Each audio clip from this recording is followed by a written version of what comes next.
Hello बच्चों, कैसे हो आप सब। आज हम स्टार्ट करेंगे चैप्टर नंबर 20 बायो एनर्जी। तो देखो, बायो एनर्जी करने से पहले अपन एक बार ये देखते हैं कि ये एनर्जी कंजप्शन जो होता है जितनी भी कंट्रीज है उसमें से कितना कंट्रीब्यूशन रिन्यूएबल सोर्सेज का है और कितना नॉन रिन्यूएबल सोर्सेज का है। ठीक है, तो देखो, gross national production of a country is directly proportional to energy consumption और उस एनर्जी कंजप्शन का 82% नॉन रिन्यूएबल सोर्सेज से आता है और 18% रिन्यूएबल सोर्सेज से आता है। इसमें से भी अब एक, अगर किसी को आपको नहीं पता है नॉन रिन्यूएबल और रिन्यूएबल क्या होता है, तो उसकी डेफिनेशन भी मैंने नीचे नोट कर दी है। Source of energy whose quantity is fixed and it is reduced with its consumption. मतलब कंजप्शन के साथ साथ ये क्या होती जाती है, इसकी अमाउंट कम होती जाएगी और एक टाइम तो आएगा ही आएगा ऐसा जब ये कंप्लीटली कंज्यूम हो जाएगी। जिसमें क्या क्या आते हैं, फॉसिल फ्यूल। फॉसिल फ्यूल कौन कौन से होते हैं अपने, कोल और पेट्रोलियम, सब आप जानते होंगे। न्यूक्लियर एनर्जी सोर्सेज वगैरह।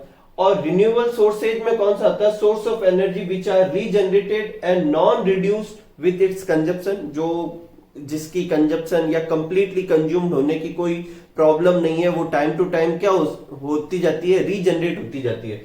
जैसे solar energy, hydro electric power, wind energy, tidal energy और बायो एनर्जी। ठीक है, अब इसमें से भी अगर नॉन रिन्यूएबल कितनी यूज होती है, 82% और 18% क्या होती है, रिन्यूएबल सोर्सेज ऑफ एनर्जी। ठीक है, 82 में से भी 76% कहां से आता है, फॉसिल फ्यूल से, और 6% कहां से आता है, न्यूक्लियर एनर्जी सोर्सेज से। यहां पर 18% है, उसका 11% आता है बायोमास से, जो ही बेसिकली बायो एनर्जी और अपना चैप्टर का टॉपिक है। और 7% अदर जो रिन्यूएबल सोर्सेज है, जियोथर्मल एनर्जी है, हाइड्रो इलेक्ट्रिक एनर्जी है, सोलर एनर्जी है, विंड एनर्जी है वगैरह। अब अपन करते हैं ये बायो एनर्जी होती क्या है। तो देखो, एकदम सिंपल भाषा में बोले तो कोई भी लिविंग थिंग या कोई भी लिविंग सोर्स से अगर अपन एनर्जी ऑब्टेन करें तो उसे अपन क्या कहेंगे, बायो एनर्जी। तो renewable energy produced by biomass और लिविंग सोर्स, उसे अपन क्या कहते हैं, बायो एनर्जी। अब बायोमास से अपना क्या मतलब है, तो देखो, बहुत रफ लैंग्वेज और जनरल लैंग्वेज में देखें तो जो फोटोसिंथेसिस करते हैं उससे जो मास प्रोड्यूस होता है वो बायोमास कहलाता है। लेकिन अपन सब जानते हैं कि जो बाकी के एनिमल्स होते हैं वो डायरेक्टली और इनडायरेक्टली किस पे डिपेंड करते हैं, प्लांट्स पे डिपेंड करते हैं। तो उनके अंदर भी जो मास है वो डायरेक्टली और इनडायरेक्टली कहां से आया है, प्लांट से आया है। तो इसका मतलब उसके अंदर भी क्या होगी, एनर्जी होगी। अब क्वेश्चन उठता है वो एनर्जी आई कहां से। तो देखो, प्लांट फोटोसिंथेसिस करते हैं तो वो क्या करते हैं, सनलाइट को किस में कन्वर्ट कर देते हैं, केमिकल एनर्जी में। वो केमिकल एनर्जी फूड के फॉर्म में स्टोर करते हैं। इस वजह से प्लांट के अंदर भी क्या होगा, एनर्जी होगी। और उस प्लांट को जो कंज्यूम करेगा उनके अंदर भी डायरेक्टली वो एनर्जी चली जाएगी और उनके अंदर भी मास के फॉर्म में स्टोर रहेगी। और उन एनिमल को भी जो कंज्यूम करेगा उसमें भी वो एनर्जी फॉर्म में रहेगी।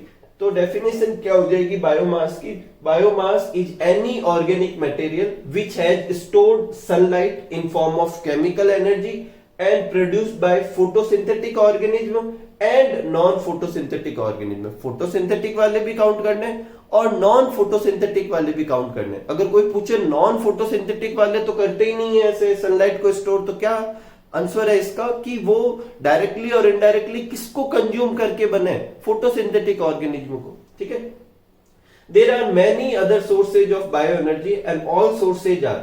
तो क्या क्या सोर्स है, बायोमास तो है ही है, उसके अलावा जो फायरवुड्स होती है, बायोगैस जो अपन क्या करते हैं, डिग्रेडेशन से बनाते हैं वेस्ट मटेरियल के, बायोडीजल, जो दो सोर्सेज से अपन को इन चैप्टर में, इस चैप्टर में ये सारे टॉपिक वन बाय करने हैं। बायोडीजल कहां से ऑब्टेन करते हैं, फैटी ऑयल से या पेट्रो प्लांट से। इथेनॉल प्रोड्यूस कर सकते हैं स्टार्च वगैरह के फर्मेंटेशन से।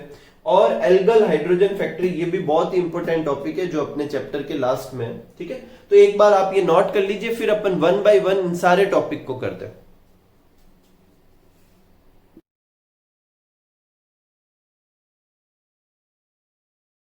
नेक्स्ट लेते हैं बायोमास। तो देखो, बायोमास की सबसे पहले आपको इस टॉपिक में डेफिनेशन लिखनी है, जो अभी अपन ने नोट की थी वो वापस यहाँ नोट कर देना।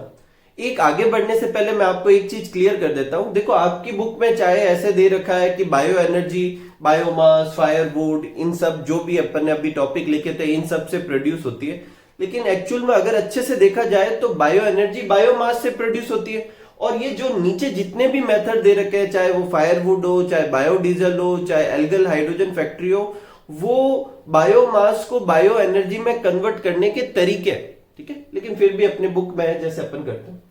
तो पहले अपन डेफिनेशन लिखनी है, फिर लिखना है कि ये बायोमास जो होता है वो किससे प्रोड्यूस होता है, सनलाइट से।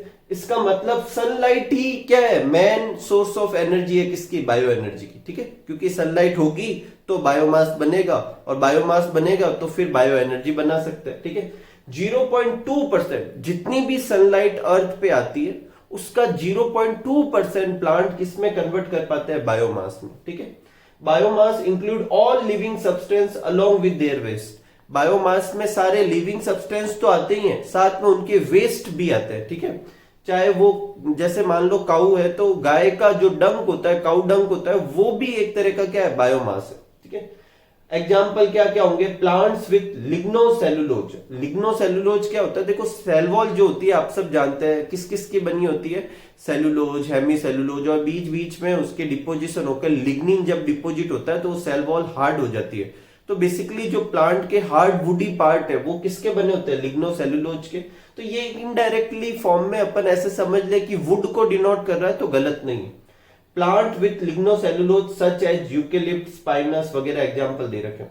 और क्या है, एक्वेटिक प्लांट जैसे वाटर हाइस्नीथ वगैरह, ये भी बायोमास के एग्जांपल है। Waste material such as manure, garbage, wood, crop residue, peel of fruits, vegetables, litters, मतलब जो भी कचरा वगैरह बनता है, काउ डंक वगैरह है, जो भी डंक है, एनिमल डंक है, वो सब का सब, ये सब किस में आता है, बायोमास में। अब अपन जो आगे के जो अपने सेकंड थर्ड पॉइंट वगैरह है, इनमें अपन ये देखेंगे कि इन बायोमास को एनर्जी में कैसे कन्वर्ट करते हैं, या किसी भी लिविंग थिंग को एनर्जी के फॉर्म में कैसे यूज करते हैं। तो सबसे आसान तरीका है फायरवुड, मतलब वुड निकालो और उसे क्या करो, जलाने के लिए यूज कर लो। अब क्या कैरेक्टरिस्टिक्स होने चाहिए एक वुड में ताकि वो एक अच्छी सोर्स ऑफ एनर्जी हो, किसके लिए, फायरवुड के लिए। तो सबसे पहले it should have high combustion power, मतलब वो अच्छे से जलनी चाहिए, ठीक है। दूसरा, it should provide high calorific value, मतलब जब उसे जलाए तो हाई एनर्जी ऑफ हीट या हाई एनर्जी निकलनी चाहिए, ठीक है। हाई वैल्यू ऑफ एनर्जी निकलनी चाहिए, मतलब वो जलकर बहुत ज्यादा एनर्जी जनरेट करनी चाहिए, ठीक है। It shouldn't break upon combustion, जब उसे जलाए तो उसके टुकड़े नहीं होने चाहिए। मतलब अपन देखते हैं ना, कुछ लकड़ी ऐसी होती है जिसे जलाने पे टुकड़े हो जाते हैं, कुछ ऐसी होती है जलती रहती है जलती रहती है, तो वो जलने पर ब्रेक नहीं होनी चाहिए, ठीक है। नेक्स्ट है, it should have less amount of moisture and resin. Moisture और रेजिन कम होगा तो क्या होगा, वो जल्दी से ड्राई हो जाएगी और फिर उसे आसानी से जला सकते हैं, नहीं तो फिर वो जलेगी नहीं, या फिर जलेगी तो धुआं ज्यादा निकलेगा। नेक्स्ट है, शुड प्रोड्यूस लेस स्मोक और नो बैड ऑडर, मतलब धुआं कम निकलना चाहिए और ऐसा नहीं है कि उसे जलाने पर बहुत बुरी तरह से बदबू वगैरह आए तो फिर अपन यूज नहीं कर पाएंगे। Characteristics of firewood as source of energy, तो फायरवुड को या वुड को अपन फायर प्रोडक्शन के लिए यूज करें और फिर उसे सोर्स ऑफ एनर्जी की तरह यूज करें, तो क्या कैरेक्टरिस्टिक्स है, कैसा है। तो सबसे पहला है कि ये इजीली अवेलेबल है, वुड बहुत आसानी से अवेलेबल है, और इसको एनर्जी प्रोडक्शन बोले तो जलाने के लिए या जिस प्रोसेस में भी अपन यूज कर रहे हैं उसके लिए कोई टेक्निकल नॉलेज नहीं चाहिए, लाओ और जला लो, ठीक है।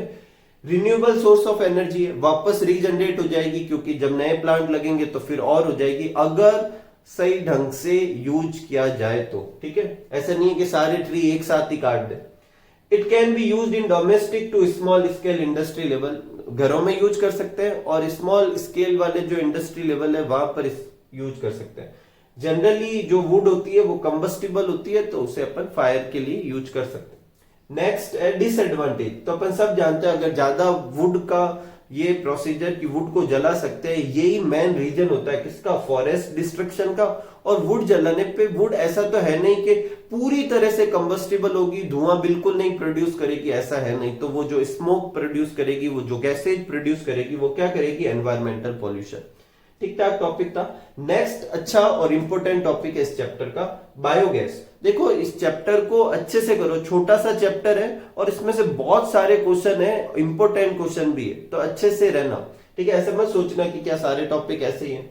बायोगैस, देखो बायोगैस क्या होती है, जितने भी एनिमल डंक वगैरह होते हैं, जो भी वेस्ट है, एक्सक्रीटा है, और स्टूल वगैरह है या फिर जो भी बायोडिग्रेडेबल वेस्ट है, ऑर्गेनिक वेस्ट है, डोमेस्टिक घर का जो ऑर्गेनिक वेस्ट होता है वो, चाहे एग्रीकल्चर वो ऑर्गेनिक वेस्ट होता है वो, उन सबको अगर फर्मेंटेड करें, सड़ाएं, तो उनमें से गैसेज निकलती है। और कौन कौन सी निकलती है? मीथेन, CO2 और कुछ और गैसेज भी होती है। मेनली मीथेन जो कंबस्टिबल होती है, और ये जो मिक्सचर उससे निकलता है उसे अपन क्या कहेंगे? बायोगैस। तो methane, CO2 and other gases produced by fermentation of organic substance by bacteria is known as biogas। वो क्या कहलाएगा? बायोगैस कहलाएगा। ठीक है। नेक्स्ट है animal dung, organic waste can be used for production of biogas. It is not only cheaper source of energy but it play an important role in controlling pollution. देखो, एक तो फायदा ये है कि ये मतलब सस्ता है प्रोडक्शन में, एनर्जी प्रोडक्शन में, पर उससे कई गुना ज्यादा इसकी इंपॉर्टेंस ये है कि जो चीज एकदम वेस्ट थी, जिसका कोई यूज भी नहीं था, और वो फिर कहीं पे भी डालेंगे तो वहां पॉल्यूशन क्रिएट करती थी। जैसे अपन ने अगर इन सब एक्सक्रिएटा को अपन ने पानी में डाल दिया तो सीवेज की प्रॉब्लम होती है। उस सीवेज में से भी इन सब को निकाल कर अपन क्या प्रोड्यूस कर सकते हैं? बायोगैस, और जो फ्यूल की तरह यूज हो सकती है। तो इसका सबसे बड़ा बेनिफिट यही है कि जो चीज एकदम वेस्ट थी उससे अपन ने एनर्जी प्रोड्यूस कर ली, तो इससे पॉल्यूशन भी कम हुआ और एनर्जी प्रोडक्शन भी हो गया। अब जो नेक्स्ट अपना टॉपिक है, अच्छे से करना, वो है बायोगैस प्लांट, मतलब जिसमें बायोगैस कैसे प्रोड्यूस करते हैं। तो उसका डायग्राम और उसका जो प्रोसीजर है, प्रोसीजर तो बहुत छोटा सा है, डायग्राम अच्छे से करेंगे। पहले आप ये नोट कर लीजिए, फिर अपन आगे करते हैं। देखो, ये डायग्राम है बायोगैस प्लांट का। ठीक है। तो बायोगैस प्लांट में क्या होता है? एक तरफ कंटेनर होता है जिसे क्या कहते हैं? इनफ्लुएंट कंटेनर। इधर क्या करते हैं कि जो काउ डंक या जो भी डंक हो, एनिमल डंक हो, उसको और वेस्ट जो बायोडिग्रेडेबल वेस्ट होता है उसको और वाटर को एक सेमी लिक्विड टाइप पेस्ट बनाकर यहां से होते हुए इस डाइजेस्टर टैंक में डाल दिया जाता है। इस टैंक में क्या होता है? मिथेनोजन और अदर एनएरोबिक बैक्टीरिया वगैरह होते हैं, और इस एनएरोबिक बैक्टीरिया और मिथेनोजन से या मीथेन और दूसरी गैसेज प्रोड्यूस होती है। वो गैसेज यहां से इस चैम्बर में कलेक्ट की जाती है और फिर यहां से अपन बाहर एक्सट्रैक्ट कर लेते हैं, और जो पीछे जो बच जाता है उसे इफ्लुएंट वाले कंटेनर में इकट्ठा कर लेते हैं, जिसे बाद में ड्राई कर मैन्योर के फॉर्म में क्या कर सकते हैं? यूटिलाइज कर सकते हैं। कोई प्रॉब्लम नहीं इससे।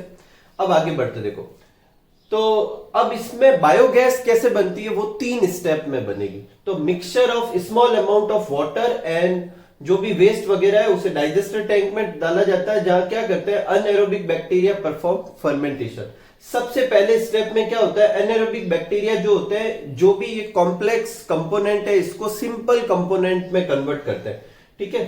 सेकेंड स्टेप में इन सिंपल कंपोनेंट को पहले दूसरे ऑर्गेनिक एसिड में और फिर बाद में एसिटिक एसिड में क्या किया जाता है? कन्वर्ट किया जाता है। और तीसरे स्टेप में क्या किया जाता है? ये एसिटिक एसिड जो होता है इसे मिथेनोजन बैक्टीरिया जो होते हैं वो मीथेन में कन्वर्ट कर देते हैं। किस में कन्वर्ट कर देते हैं? मीथेन में। हालांकि इसके साथ साथ कुछ और गैसेज और CO2 वगैरह भी प्रोड्यूस होती है। वो CO2, मीथेन और इन सब गैसेज का जो मिक्सचर होता है उसे क्या कहते हैं? बायोगैस, जिसका प्रिंसिपल कंपोनेंट तो होता है मीथेन, सेकंड मोस्ट होता है CO2, और कुछ अदर गैसेज भी साथ में होती है। ठीक है।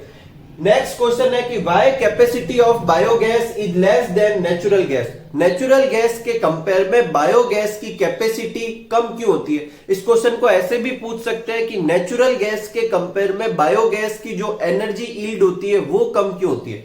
तो देखो, बायोगैस जो होती है वो होती है CH4, मीथेन के साथ CO2 और अदर गैसेज। अदर गैसेज को अपन इग्नोर करें, मीथेन के साथ में CO2, और नेचुरल गैस जो होती है वो सिर्फ होती है मीथेन। अब मीथेन तो कंबस्टिबल है लेकिन CO2 कंबस्टिबल नहीं होती।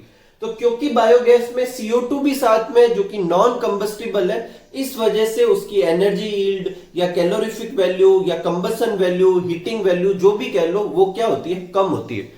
ठीक है। तो वो इस क्वेश्चन के आंसर में लिखना है। नेक्स्ट है write the name of place where the gobar gas और biogas research station was establish. जगह का नाम याद रखना है, अजीतमल, इटावा डिस्ट्रिक्ट, उत्तर प्रदेश में 1961 में क्या किया गया? एस्टैब्लिश किया गया। और एक इस क्वेश्चन से एक और चीज आपको पता ही होगी, वैसे बायोगैस को गोबर गैस भी कहते हैं। ठीक है। नेक्स्ट इंपॉर्टेंट टॉपिक है बायोडीजल। तो देखो, diesel like liquid material obtain from biological material is called biodiesel. मतलब बायोलॉजिकल किसी मटेरियल से लिक्विड, ऐसा लिक्विड प्रोड्यूस करना जो डीजल जैसा भी हो और वो डीजल की तरह बिहेव भी करे, बोले तो फ्यूल की तरह यूज कर सके, उसे क्या कहते हैं? बायोडीजल। बायोडीजल जो होता है वो वेजिटेबल ऑयल, फैट और लेटेक्स का बना होता है, ठीक है। अगर देखो अपन इसके आगे जब नेक्स्ट टॉपिक करेंगे तो दो कैटेगरी में करेंगे, एक बार वेजिटेबल ऑयल से बायोडीजल का देखेंगे और दूसरा लेटेक्स से देखेंगे जिसे पेट्रो प्लांट भी कहेंगे, ठीक है। It is non polluting recycling fuel, ये नॉन पॉल्यूशन नहीं करता और रिसाइकलिंग फ्यूल है। क्यों? क्योंकि ये सब ऑर्गेनिक चीजों से बनाते हैं, प्लांट से बनाते हैं, प्लांट वापस ग्रो करवा सकते हैं, तो रिसाइकलिंग है। एक इसका ये इंपॉर्टेंट क्वेश्चन है, इसका केमिकल नेम है FAME, FAME, fatty acid methyl ester. और ऐसा क्यों है वो ध्यान से सुनना। वेजिटेबल ऑयल जो होते हैं उनमें फैटी एसिड होते हैं और उसके एस्टरिफिकेशन से क्या बनाते हैं? बायोडीजल। क्या कैसे बनाते हैं बायोडीजल? वेजिटेबल ऑयल के एस्टरिफिकेशन से क्या बनता है? बायोडीजल। तो फैटी एसिड का एस्टरिफिकेशन हुआ इसलिए इसे कह दिया फैटी एसिड मिथाइल एस्टर, ठीक है। रुडोल्फ डीजल ने बायोडीजल को सबसे पहले डिस्कवर किया था। ये कंसेप्ट कहां से आया? तो देखो प्लांट जो होते हैं फोटोसिंथेसिस में शुगर बनाते हैं, फिर उसका कुछ पार्ट वो स्टार्च के फॉर्म में और कुछ पार्ट फैटी एसिड के फॉर्म में स्टोर कर देते हैं और फिर क्या करते हैं प्लांट, इनमें से कुछ फॉर्म जो होती है ऑयल के फॉर्म में सीड में स्टोर करते हैं और वो सीड के अंदर जो ऑयल प्रेजेंट होता है वो बाद में सीड जर्मिनेशन के समय एनर्जी प्रोड्यूस करता है। क्योंकि वो सीड जर्मिनेशन के समय एनर्जी प्रोड्यूस करता है, यही कंसेप्ट यूटिलाइज किया जाता है और वही ऑयल जो सीड के अंदर प्रोड्यूस होता है, बना हुआ है, उसी को ही अपन एस्टरिफिकेशन करके बायोडीजल के फॉर्म में यूटिलाइज कर सकते हैं। कोई प्रॉब्लम नहीं। तो पहले आप ये नोट कर लीजिए फिर अपन आगे करते हैं।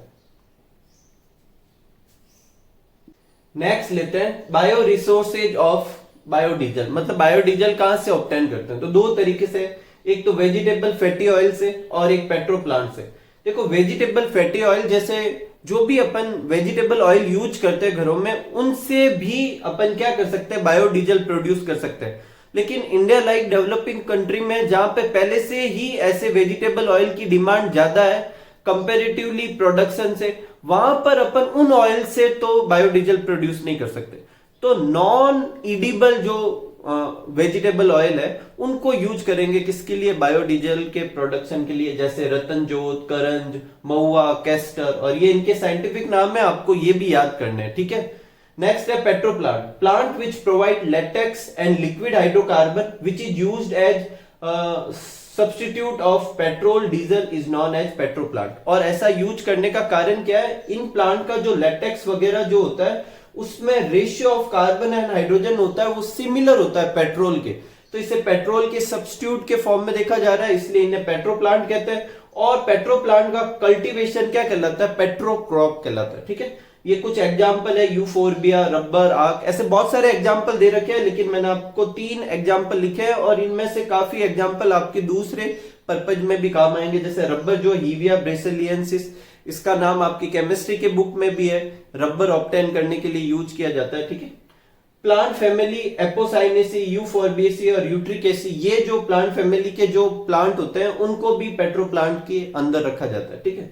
नेक्स्ट है बायोफ्यूल मिशन ऑफ राजस्थान। तो राजस्थान में चीफ मिनिस्टर के अंडर में एक बायोफ्यूल मिशन चलाया गया जिसमें क्या किया जाता है? रतनजोत, करंज जैसे ट्रांस एस्ट्रिफिकेशन वाले प्लांट को क्या किया जाता है? एस्टेब्लिश किया जाता है, उन्हें ग्रो करवाया जाता है और फिर उनसे ऑयल एक्सट्रैक्शन का प्रोसेस किया जाता है, ठीक है।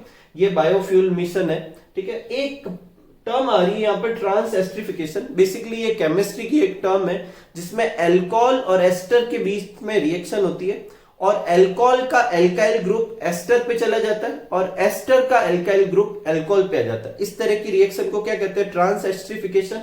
और इसी प्रोसेस से जो वेजिटेबल ऑयल का जो एसिड वगैरह जो होता है उसे ट्रांस एस्ट्रिफाइड कंपाउंड में कन्वर्ट किया जाता है जो बाद में बायोडीजल के फॉर्म में यूज होता है, ठीक है। नेक्स्ट है write the importance of biodiesel. Biodiesel की इंपोर्टेंस क्या है? तो सबसे पहली इंपोर्टेंस तो ये है कि ये जो बायोडीजल होता है बाकी के कंपेयर में ज्यादा लुब्रिकेंट होता है, जिससे क्या होती है? एफिशिएंसी इंप्रूव होती है और कॉस्ट रिड्यूस हो जाती है। लेकिन ये इंपोर्टेंट तो है, लेकिन जो एक्चुअल इंपोर्टेंट है वो ये है कि biodiesel plant can be produce on less fertile and saline soil. मतलब ये जो प्लांट है वो ऐसी जगह पे भी ग्रो करवा सकते हैं जहां की फर्टिलिटी बहुत ज्यादा कम है या फिर सैलिनिटी ज्यादा है, वहां पे दूसरे प्लांट तो ग्रो नहीं करवा सकते, लेकिन इनको करवा सकते हैं। अब इनको पहले इसलिए नहीं ग्रो करवाते थे कि उनका कोई यूटिलाइजेशन नहीं था, तो अब उनको वहां पर ग्रो करवा के उनसे बायोडीजल बना सकते हैं। और वो बायोडीजल जो बनेगा वो क्या करेगा, अपनी जो इंपोर्ट है पेट्रोल की या डीजल की उसको कम कर सकता है, क्योंकि अपन को एक अल्टरनेटिव क्या मिल गया, फ्यूल मिल गया, जिसको भी अपन कहां यूज कर सकते हैं, पेट्रोल और डीजल की जगह यूज कर सकते हैं। तो डबल डबल फायदा, एक तो अपने जो वेस्ट लैंड वगैरह थी वो यूटिलाइज हो रही है, और दूसरा अपन को फ्यूल भी मिल रहा है। Produce less amount of pollutant such as carbon monoxide and other suspended particles. इससे जो मतलब जब इसको फ्यूल की तरह यूज करेंगे तो इससे जो कार्बन मोनोऑक्साइड की अमाउंट बनती है और अदर सस्पेंडेड पॉल्यूटेंट्स जो बनते हैं उनकी अमाउंट कम है। बेसिकली ये पॉल्यूशन कम क्रिएट करता है। और ये अभी जो अपन ने ऊपर डिस्कस किया कि इसे ऐसी लेस फर्टाइल जगह पे भी लगा सकते हैं, तो जो विलेज वगैरह है उनके डेवलपमेंट और सेल्फ रिलायंस जो है ये सब बढ़ता है बायोडीजल से। ठीक है, तो ये अपन इसका बायोडीजल का था। नेक्स्ट है मैन्युफैक्चरिंग ऑफ इथेनॉल। तो सबसे पहले तो अपन ये डिस्कस करते हैं कि इथेनॉल क्यों बनाना है। तो देखो इथेनॉल जो होता है वो कंबस्टिबल है, तो इसे भी फ्यूल की तरह यूज कर सकते हैं और इसे भी बायो एनर्जी के सोर्स के फॉर्म में देखा जा सकता है। तो क्लियर कंसेप्ट। फिर आगे चलते हैं, इथेनॉल कहां से बना सकते हैं, स्टार्च या लिग्नोसेलुलोज से बना सकते हैं। कैसे बनाते हैं, स्टार्च और लिग्नोसेलुलोज को पहले शुगर में कन्वर्ट किया जाता है और फिर शुगर को फर्मेंटेशन से किस में कन्वर्ट किया जाता है, इथेनॉल में। ये रिएक्शन आपके केमिस्ट्री में रिटर्न में भी है, ठीक है, इक्वेशन फॉर्म में भी है। नेक्स्ट है एनर्जी प्लांट। तो ऐसे प्लांट जिनसे या तो स्टार्च या लिग्नोसेलुलोज बनाते प्रोड्यूस करते हैं और फिर उन्हें यूज किया जाएगा इथेनॉल प्रोडक्शन में, उन्हें क्या कहेंगे, एनर्जी प्लांट। बेसिकली ये प्लांट वो प्लांट है जिनसे स्टार्च और लिग्नोसेलुलोज निकालकर फिर इथेनॉल बनाते हैं। इन प्लांट को क्या कहते हैं, energy plant. Plant from which raw material starch और lignocellulose produce for production of ethanol is known as energy plant. कौन कौन से, शुगर कैन है, पोटैटो है, मेज है, बीट रूट है। ठीक है, एक जब अल्कोहल प्रोड्यूस करेंगे तो फिर करेंगे क्या, उसको फ्यूल की तरह कैसे यूज करेंगे, तो पेट्रोल के साथ अल्कोहल मिक्स करके यूज कर सकते हैं, जिसे पावर अल्कोहल कहते हैं। ब्राजील जो था वो इसमें पायोनियर था, मतलब सबसे पहली कंट्री थी जिसने ये स्टार्ट किया था। उन्होंने करीब 1975 में Brazilian national alcohol program establish किया, जिसके अकॉर्डिंग वो अल्कोहल प्रोड्यूस करने लगे। और फिर अब वो या तो डायरेक्टली अल्कोहल या पेट्रोल प्लस अल्कोहल, जिसमें वहां पर पेट्रोल के साथ 20% अल्कोहल मिक्स करके गाड़ियों में यूज करते हैं। और अब वह नॉर्मल सी बात है, हर कार, हर जो व्हीकल्स होता है वहां पर वो या तो अल्कोहल बेस्ड है या फिर पेट्रोल प्लस अल्कोहल पे क्या होता है, यूज किया जाता है। अपने इंडिया में भी ये 3 जगह पर यहाँ पर भी क्या एस्टेब्लिश किए गए हैं, ये मतलब मैन्युफैक्चरिंग ऑफ इथेनॉल यूनिट क्या की गई है, एस्टेब्लिश की गई है। आप यहां से ये नाम नोट कर सकते हैं, ठीक है, तो आप ये नोट कर लीजिए। फिर अपन लास्ट टॉपिक करते हैं चैप्टर का, एल्गल हाइड्रोजन फैक्ट्री। और अपन बायो एनर्जी जो अपन ने ये पूरा टॉपिक पढ़ा है उसके इंपोर्टेंस क्या है, उसके यूजेज क्या है वो देखते हैं, फिर अपना चैप्टर खत्म है। ठीक है, तो आप ये नोट कर लीजिए। नेक्स्ट है एल्गल हाइड्रोजन फैक्ट्री। देखो नाम से ही क्लियर है कि एल्गी का यूज करेंगे किसके प्रोडक्शन के लिए, हाइड्रोजन के लिए। तो इन 2000 एनास्टासियोस मेलिस करके एक साइंटिस्ट है जिन्होंने ये प्रूफ किया एक्सपेरिमेंट से कि अगर एल्गी जो कि फोटोसिंथेटिक ऑर्गेनिज्म है और फोटोसिंथेसिस से ऑक्सीजन प्रोड्यूस करती है, अगर उसे सल्फर और ऑक्सीजन की सप्लाई रोक दी जाए तो उसके मेटाबॉलिक चेंजेज होते हैं एल्गी के अंदर, जिससे वो ऑक्सीजन की जगह हाइड्रोजन प्रोड्यूस करने लगती है। और क्योंकि वो हाइड्रोजन प्रोड्यूस करती है और हाइड्रोजन अपन सब जानते हैं हाईली कंबस्टिबल है, हाईली इन्फ्लामेबल है, तो उसे अपन फ्यूल की तरह यूज कर सकते हैं। और एल्गी को फिर अपन किसके लिए यूज करेंगे, हाइड्रोजन प्रोडक्शन के लिए, ताकि अपन क्या कर सके, फ्यूल की तरह यूटिलाइज कर पाए। तो ये जो हाइड्रोजन प्रोड्यूस होगी इसे बायो हाइड्रोजन कहेंगे। और इस तरीके से एल्गी से हाइड्रोजन प्रोड्यूस करना क्या कहलाएगा, एल्गल हाइड्रोजन फैक्ट्री। हालांकि ये अभी एक्सपेरिमेंटल बेसिस पर है, लेकिन अगर ये सक्सेसफुल होता है तो बहुत सारी प्रॉब्लम सॉल्व हो सकती। नेक्स्ट है characteristics of bio energy. Bio energy के क्या कैरेक्टर्स, तो सबसे पहले बायो एनर्जी क्या है, अपन ने ये सब तरह की बायो एनर्जी देख ली। अब जो जो उसके थे कैरेक्टरिस्टिक्स वो अपन लिखेंगे। तो देखो कुछ बायो एनर्जी ऐसी है जो बहुत सस्ती है, रिन्यूएबल है, बार बार प्रोड्यूस होती है। सारी बायो एनर्जी रिन्यूएबल है और can be produce at local level. कुछ बायो एनर्जी ऐसी है जो लोकल लेवल पे भी प्रोड्यूस की जा सकती है, जैसे बायोगैस वगैरह है, फायरवुड वगैरह है, ठीक है। सेकेंड है produce less amount of CO2 SO2 which cause less pollution. एक अगर फायरवुड को छोड़ दिया जाए तो बाकी जितने भी बायो एनर्जी के फॉर्म में वो कम पॉल्यूशन क्रिएट करते हैं। तीसरा है बायो एनर्जी, जैसे कि बायोगैस जो है ऑब्टेन फ्रॉम वेस्ट, वो वेस्ट और गार्बेज से ऑब्टेन करते हैं। तो वेस्ट और गार्बेज का पॉल्यूशन तो हो ही रहा था, उसको भी कम किया और उल्टा क्या बना के दिया, एनर्जी सोर्सेज। तो बायो एनर्जी जो है वेस्ट मैनेजमेंट में भी काम आ रही है और पॉल्यूशन को भी कम कर रही है। फोर्थ है अपने इसका कि the recycle is possible so availability can be maintain. देखो ये रिन्यूएबल भी है और इससे इसकी अवेलेबिलिटी अगर अपन सही ढंग से बायो एनर्जी के रिसोर्सेज डेवलप कर पाए, जैसे बायोडीजल, ये एल्गल हाइड्रोजन फैक्ट्री, तो लंबे समय तक अपन क्या कर सकते हैं, एनर्जी की सप्लाई को मेंटेन कर सकते हैं। नेक्स्ट है बायोडीजल जो होता है वो वेस्ट लैंड को यूज कर सकते हैं, क्योंकि बायोडीजल जो है ऐसे प्लांट से ऑब्टेन करते हैं जो वेस्ट लैंड पे भी, कम फर्टाइल लैंड पे भी ग्रो कर जाती है और अल्टरनेट सोर्स भी दे रही है पेट्रोल और डीजल के।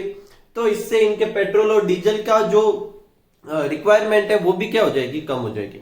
इस तरीके से अपना ये चैप्टर कंप्लीट होता है। उम्मीद करता हूं कि एकदम सिंपल सा चैप्टर है, आपको बहुत अच्छे से समझ में आया होगा। तो आप इसे अच्छे से नोट कर लीजिए। बोर्ड पे जो लिखे हुए हैं उसे ऐसे कैसे नोट करके आप अपने नोट्स बना सकते हैं, आपको कुछ भी और करने की जरूरत नहीं है। तो उम्मीद करूंगा आप खूब हार्डवर्क करेंगे, खूब खुश रहेंगे और खूब मस्त रहेंगे। Thank you for watching.